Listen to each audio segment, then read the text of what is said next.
Business show. Everyone that's watching, thanks so much for turning up again. Eugene, welcome from a very cold Pretoria. Experienced a lot of cold weather this last week, so hopefully everyone is well and warm. Anyway, Eugene, my man, for everyone that's watching this show, maybe give them a quick run about what's the show about, who's EHQ, and then let's welcome our giant after that. Yeah, thanks, Willie, and welcome, everybody, guys. Welcome to another episode of the weekly business show with your hosts, myself, Eugene, and Willie, my co-host. Welcome to another episode. And if you don't know anything about EHQ, go check out our website, Entrepreneur HQ. We've also got a mastermind. If you want to join a mastermind, you are the average of the 5 people that you spend your time with. So get a different group, get part of a group that inspires and motivates. Just a really cool group that myself and Willie set up. And I think that's where our journey started, was how do we help other people? Myself and Willie have reached a certain level of success. We still have a long journey to go. I don't think there's an end to it. I think it's an ongoing journey, never-ending journey, especially if you're an entrepreneur. It's a never-ending lifelong learning. So myself and Willie are students of business, students of life. And we created this platform to inspire, motivate, and network with other entrepreneurs. So if you're part of it, if you're new, firstly, pop in the comments, just give us a quick background of who are you and where you're from. And then remember, guys, we are entrepreneurs. And the way that we help each other is to share our knowledge, share our journey. So if you want to share this, please share it with other entrepreneurs that might find value in our business show. There's no outcome for this. There's no particular reason. There's no selling. It's purely to inspire, motivate, and connect with like-minded entrepreneurs. So this is myself and Willie's Give Back project. And today on the business show is no different. What an absolutely amazing entrepreneur. Willie, I'm going to leave that over to you. Give a quick introduction of Quentin, who is he, and then what we're going to chat about in the show today. Cool, lekker. Thanks, Eugene. Yes, guys, like Eugene mentioned, this is really our Give Back project. Remember to like, share, and subscribe to all of our channels. Want to reach as many people. And Eugene, super excited to have Quentin on the show today. I've known him for quite a while.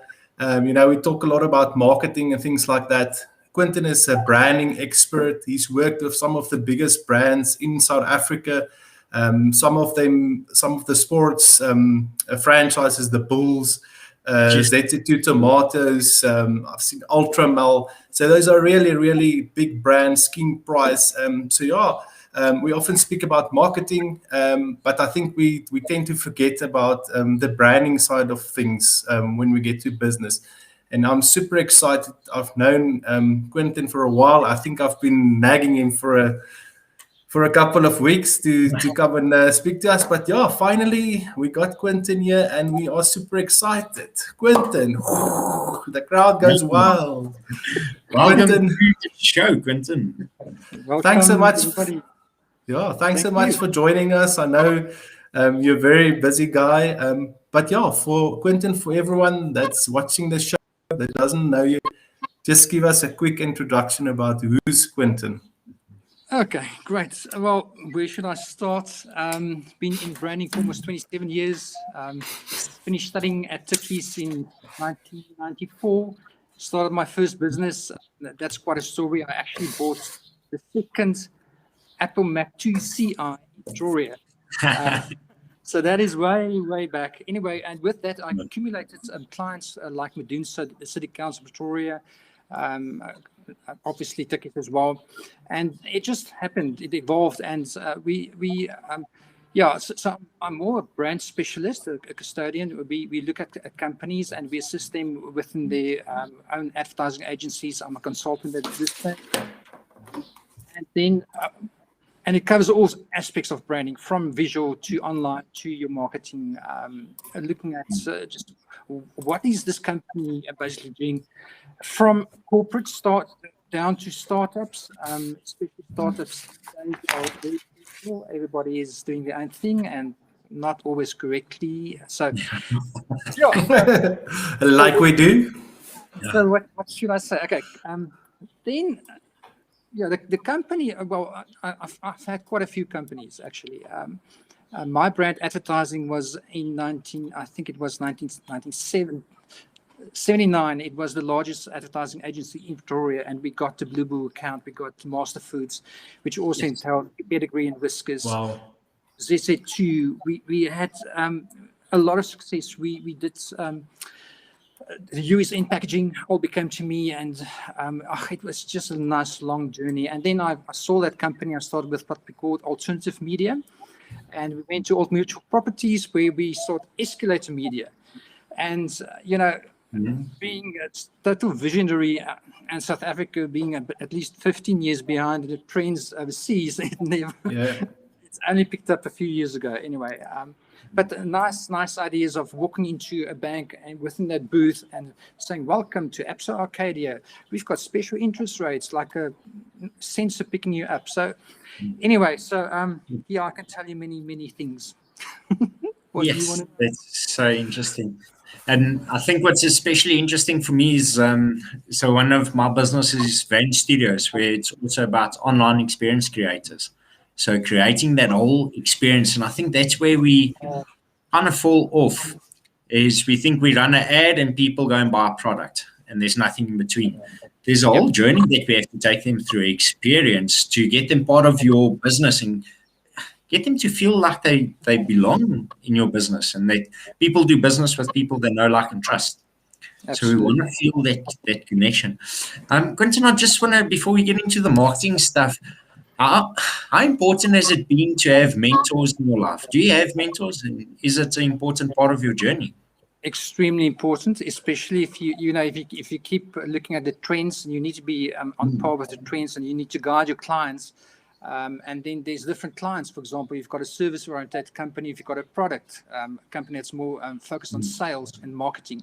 So you need to know what's happening in the world. So I don't necessarily look. What I always do is but I always tell my clients there's 5 types of areas that I discern. First of all, being your existing clients, if you're existing or running a concern. Then obviously what everybody wants to look at is acquiring new clients.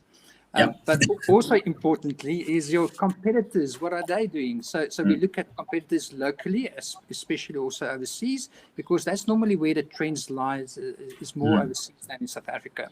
Then very important is what I could call your brand associates, people or companies that you associate yourself with. And the old saying that you're only as strong as the weakest link. So if you align yourself with a distributor or manufacturing company that's not that well, but per se, you're also not going to perform that well.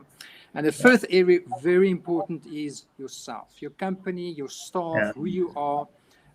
We always speak of an internal brand custodian, then also externally. Externally is more your company, advertising agency, sorry.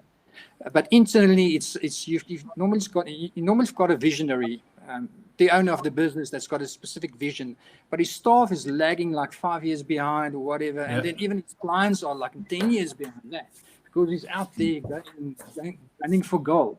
So you need to keep everything in consideration and do market research and trends and guide them within this lovely journey of I would say a brand is like a baby being born, and then it becomes a small little kid and running around doing a lot of funny stuff. And then you need to guide them, and it eventually becomes an adolescent, more mature. And then obviously you need to position that person and a company in that market. Yes. Yeah. Oh, I like that. Yes, that's very cool. Just on that mentor, how did you find your mentors through your journey? It's a more personal question for myself.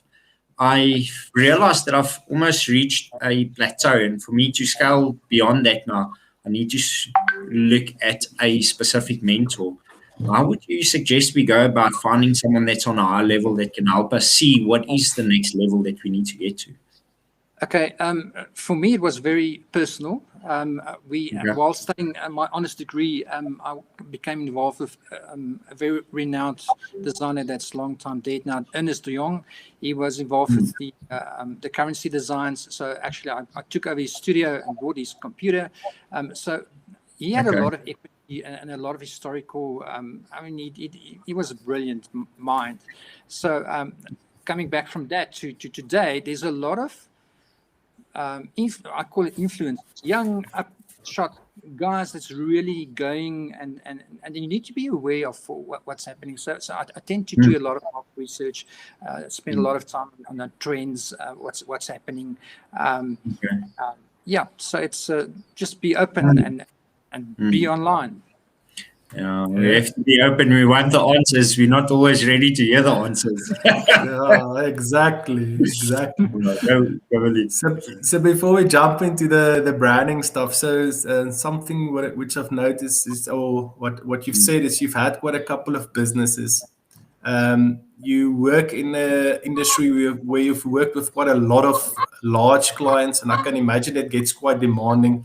And then on top of that, you work in an industry that's really, really competitive. It's stuff that changes on a continuous basis. All of those stresses, all of those things create, I can imagine, creates a lot of anxiety and stress and stuff for you. And it's something which happens in all businesses. When you start these things, you think you're not going to have them, but you end up having them like tenfold. What are some of the things which you do, Quentin, to actually just get you through those stressful, difficult times when you feel things becomes a bit too hard? Well, in the advertising, not per se the advertising industry, in the creative industry, it's important to keep on par with, like I said, what's happening trend-wise. So if it's your passion and you look at the nice brands and you see something that speaks to your spirit, you make notes of that. So you keep notes. That's the first thing. Keep notes of what's valuable for you and what you can. Trends and tricks of the trades that you can apply to your clients. Okay, so that's the first thing. I always, I had the funny comments on social media. I don't believe you ever did all these brands. You always get these jokers that they think that you've not. I don't tend to look at competitors as such in my industry. I'm very much, and we'll get back to that, is that the brand these days are to be approachable. So you need to position yourself there. And one of my my core mottos in life is that you've got to create distinctiveness. And being distinctively different than the competitors, you need to know your stuff. So what I do is I look back where I've done some bad mistakes, where I could have done better. But what I really and this is something very important, is that I love to see how a brand, how a business, before a brand is a business or there's an idea, and how that becomes a viable entity. I can take King Price, for example. How we got to the name King Price. There's many beautiful things with and but so a viable business.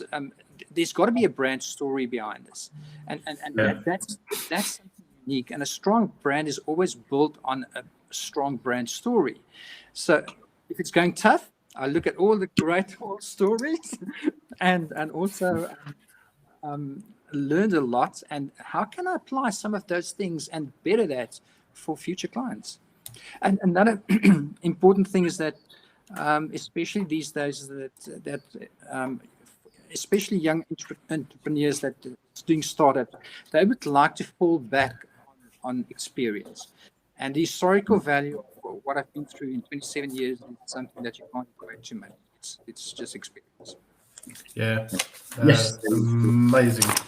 Yeah, it's a difficult process to go through, and I think a big part of it, like you mentioned, is looking at the trends and those sort of things. In the entrepreneur life, we get so busy. We've got accounts and we've got advertising, we've got marketing, especially if we're this one-man show. I want to ask you also, one question is, how do we find someone? Should we partner? Should we do it ourselves? What should that be? Before we get into that, what is a cool branding story or a story around your branding company that's kind of stuck with you? You mentioned something about King Price. Now you come up with a name. I was just curious, is there one story that sticks out for you? One that you can share publicly, obviously. Well, it's... personally, I can speak out of personal experience. You need to be able to to fall back on what is memorable for your clientele. So, for example, let's take King Price, for example. So King Price, we took, it was quite funny. We had such fun. And I must give honor and credit to Gideon Galloway, he's the CEO. He's a great guy. So we took King Pie. We took Mr. Price. And we took the Coca-Cola brand, going back to the late vintage 50s and 40s design. Yes. So we morphed all these things and we came on the word King Price, being the king of price, and building a beautiful brand on top of that. And then obviously with all the insurance, well, it's just a success story. So the fun part is, how do you get to this? And I'll get now to the brand is not a logo, it's not a color, it's a personality, it's a perception, it's a promise. I'll get to all that. Yes. So that was quite funny. So we were guys eating Coke and pies and then decided that this should be. We had a lot of fun, I can promise you. Yes, and King Price has built a massive brand. Massive following. Everywhere. So you mentioned we can get into that. You mentioned you'll get to it where the brand is not just a logo and stuff. What is the brand about then? Important question. Most people would normally think that a brand is a logo. Okay, so let's start off by saying, what is a brand not? A brand is not a logo. Okay, it's not a symbol. It's not a color scheme. It's not a person. It's a perception. So I would like to clarify, first of all, what's a logo. A logo, in terms of Nike, a logo consists out of the I was also thinking of Nike now, the swoosh that they're... So that swoosh is what we call the symbol, the corporate symbol. Yeah. Then the lowercase Nike, that's the logo font or logo type. The combination of those two creates a logo, but also very important is what we call the brand positioning. And that's the slogan or the tagline. Just do it. So that's a logo. The full capacity of a logo is all three elements together. Okay, that's only the logo. A brand is something that you start. It's a perception that you start building in your client's mindset. So it's something that they form, and by means of advertising, you actually accentuate certain aspects of your company by virtue of using the logo, the symbol consistently the same. If you see the three stripes, it's Adidas. If you see the swoosh, it's Nike. If you see King Price, the word mark. So branding is perception building, and it becomes a very a good example is if you've eaten a certain burger with a patty at a certain chain store, I won't call the names, then you will never in your whole life go back to them, but you will most probably go to the other one. So it's a perceptional thing, and advertising is all about re-establishing, reaffirming the brand promise that we build certain things on a certain level consistently. It's the best, better than the rest, for example. So it's a promise, it's a commitment. A brand is built on certain values. The company's got to have values. For example, are you knowledgeable? Are you innovative? Are you visionary? Are you trustworthy? Those are, it's like a pillars of a house. A brand must stand on certain pillars. And then also important is that what is this promise? In the old days, we advertising agencies used to call it mission and a vision statement. That's very old school. You make a promise, and you've got to deliver on this promise by means of all these brand values. Yes, I can keep you going hours. It's very cool. Very cool. So Quentin, so building a brand seems to be an expensive thing to do, and it's a difficult thing to do. For the guys that's watching the show, what do you think should your starting budget be for actually considering to build something like this? Or is this something just which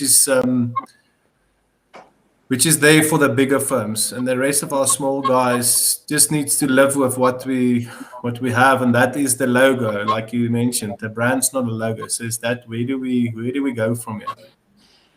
Okay, the first stepping stone is obviously your brand identity. It's what you call your visual identity. It's not, you need to differentiate between startups, going concerns, and then corporates. So obviously, a big major corporate I've done a couple 2 years.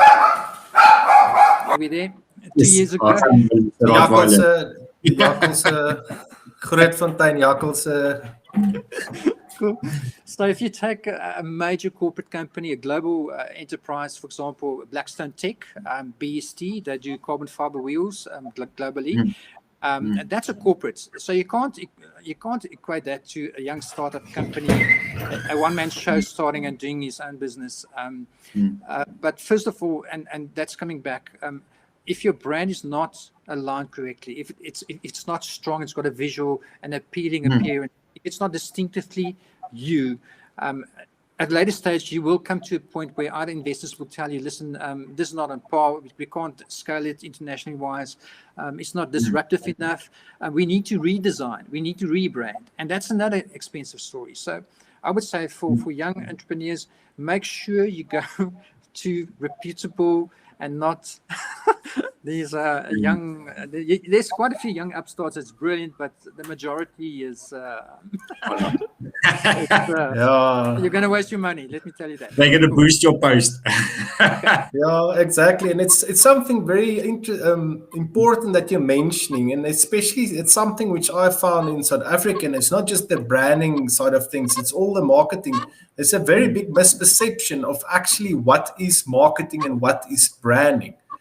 So yeah, thanks for that, Tap. I think I myself have spent quite a lot of money on things which I thought that that's how it's supposed to be, but yeah. Quentin, I'm just curious. I'm looking at the pictures there behind you. Yes, it looks really cool. What is the story with all the pictures? What is that about? I always it's important that creatives need to keep a visual library, and in terms of that, like if you're into books or whatever, you like to accumulate something that's to you special. So I like retro, I like trends, I love modern. Most of these stuff at the back is just beautiful, old nostalgic posters of movies, and from cowboys. So it's where you find your creativity. It's not. Yes. I always say that we a good designer should be able.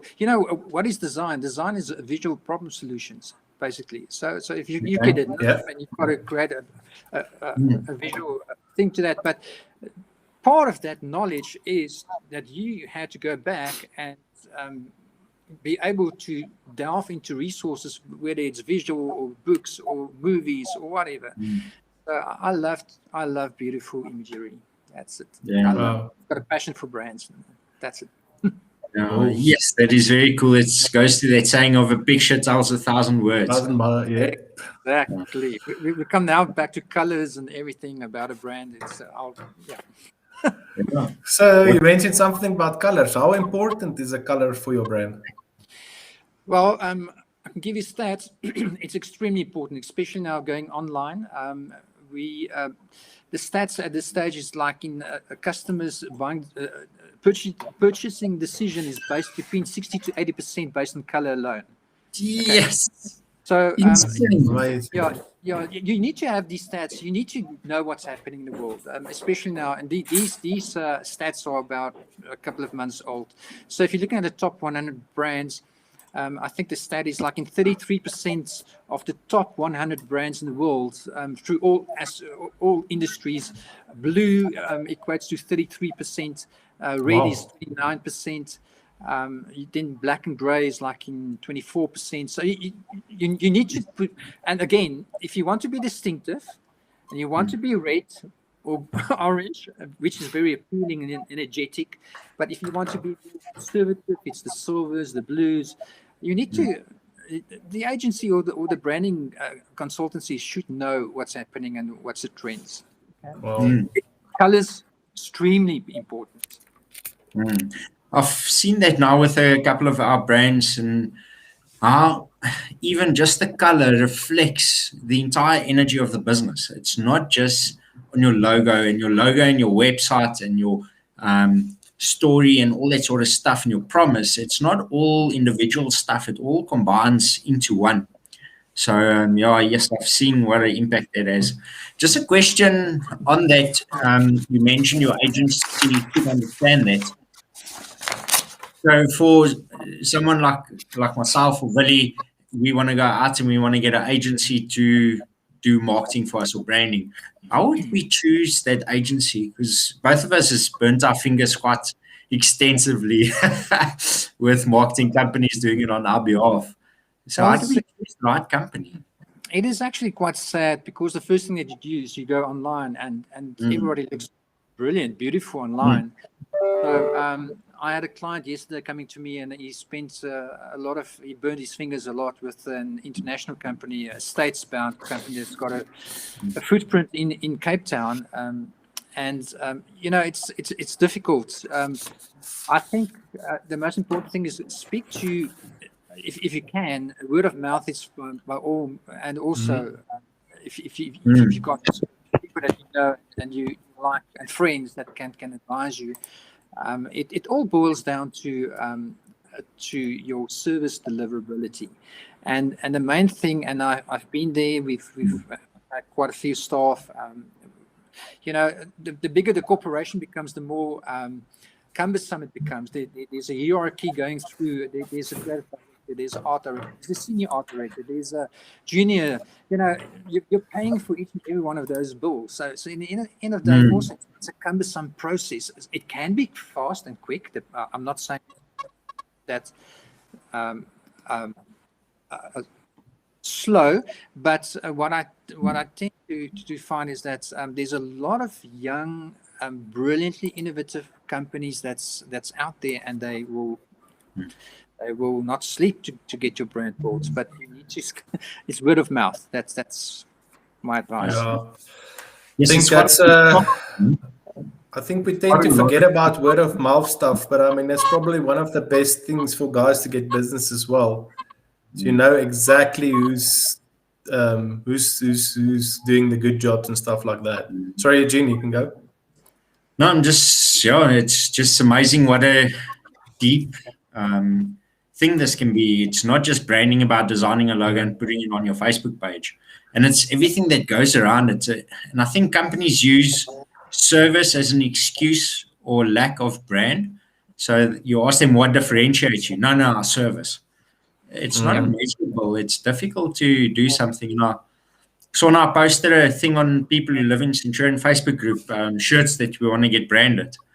And the people put in their telephone number as the comment. Here's my number, call me. I don't want your business. You want my business. Why should I be calling you? And out of probably 20, 30 comments that came out of that, only 2 people actually contacted me. And I had my telephone number, my email address, giving clear instructions of how they should contact me. And they just pop in their Facebook link or their telephone number, call me, I'll help you. And then you say that your differentiating factor is service, yet you don't even call a new potential customer. So what service am I going to get when I actually sign up with you? Yeah, it's very important that I spoke earlier about an internal brand custodian and externally. So if you would, if you're a business owner, you expect something to be like-minded, especially your agency or your consultancy or your creative studio. They need to take. We used to call it a partnership. That's old school as well. You take a journey together and you guide your client. And remember what I said, normally a visionary is so far ahead, even of the peer group and even his own staff and his board members. So you need to align them back to what is this baby? What's the essence of this brand? For me, the brand personality is extremely important. So what do I mean by that is that if you are approachable per se, you would also expect that everybody in your company should be approachable and your client should be happy. If it's your vision to exceed your customers' expectations by everything consistently doing the same, for example, you expect it from your staff as well. So you create a perception out there a promise that you should deliver consistently every time that you do something. And what I find is that there's always this people forging ahead and not taking into equation that there's a lot of equity behind them that's not following them. So that in the end, the brand becomes diluted, and it becomes, and somebody needs to realign it, for example. That's why it's important. Just to come back, you get design studios without any branding experience. So designing a logo, business card, corporate letterhead, e-signature, that's easy. But it boils down back to the branding principles. The personality should be your voice. What is your tagline? Just do it, for example. Yeah. What is your color scheme? What is your differentiating symbol, for example, like the swoosh of Nike? In the end of the day, the more that becomes visual, and we call it top of mind recall. The brand, it builds an internal momentum. The brand, when the logo is developed, it's got an automatic momentum, but it needs to be guided and conservatively, because product is different than service. So we must also not confuse those two. Your marketing to is extremely important. That you know what you. Yes, that's cool. Yes, so cool. Guys, we're running out of time. Quentin, I think we're going to have to get you back. Maybe to one of our private Zoom sessions, and then we can have a chat about the actual process of building a brand and so forth. Quentin, so for anyone watching the show, before we jump into hot seat, how can we get all of you? Well, first of all, there's mybrandadvertising.com, the website. Obviously, you can also contact through you guys, your network. That's why I'm saying it's always important that word of mouth. You know, it's like a sifting process. Clients referred are already cold and vetted. So there's a lot of people out there that's just smoke and mirrors, and it's an idea, but you want to invest your time and energy in something that's viable. So make sure that whenever somebody's referred to you, that is already vetted and kosher, if I can say it like that. We end up with a lot of guys that come through.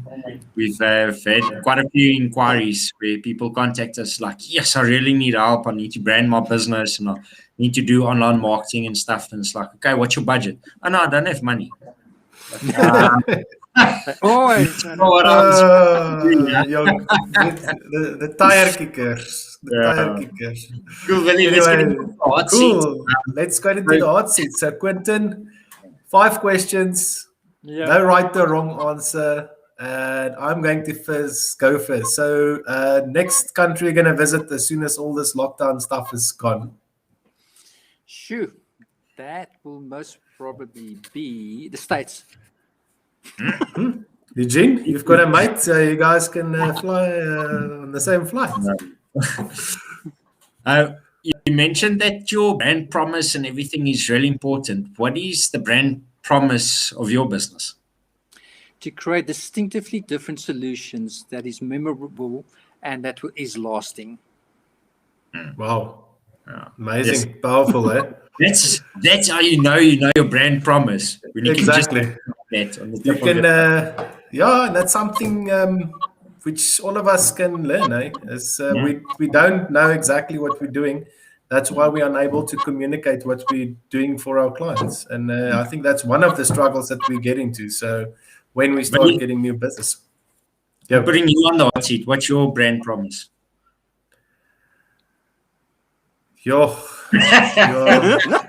Quentin, I will call you afterwards. I'll help you. So our brand promise is giving our clients the information that they need to make informed business decisions. Yeah, very cool. Cool. Next hot seat question, Quentin. If Willie, your turn. Go. Sorry, it's my turn. The gun, yeah. One massive thing that you still would like to do in your life? There's still one. And I must be honest, we've got 2 children, but I would love to have another one. And there's an age gap of at least 10 years. That's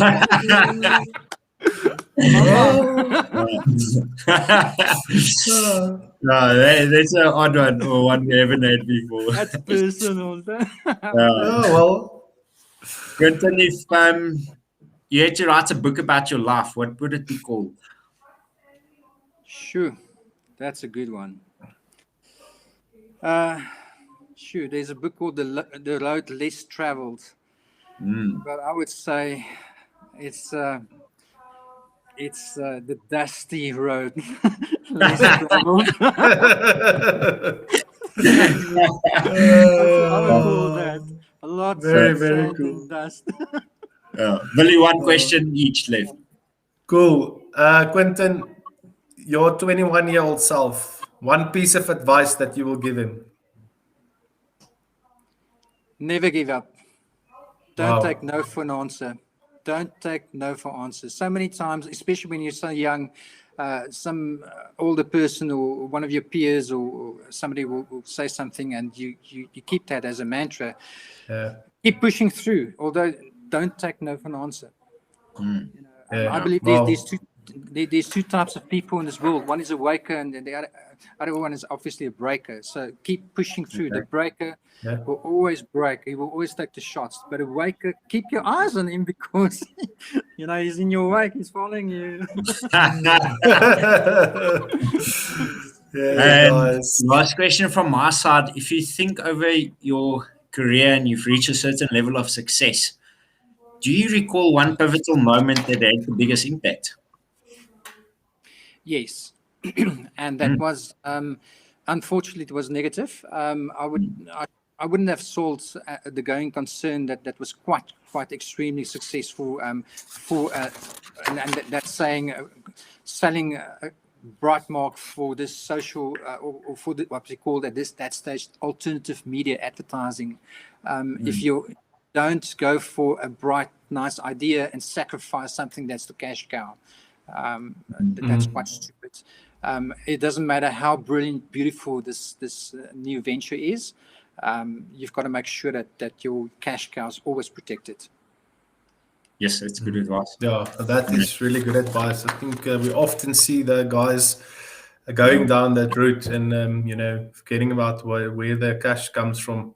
End of the day, we have families to support. So yeah, and you get bored. You get bored with something that's successful. You tend to you look for something more exciting. Okay, beware.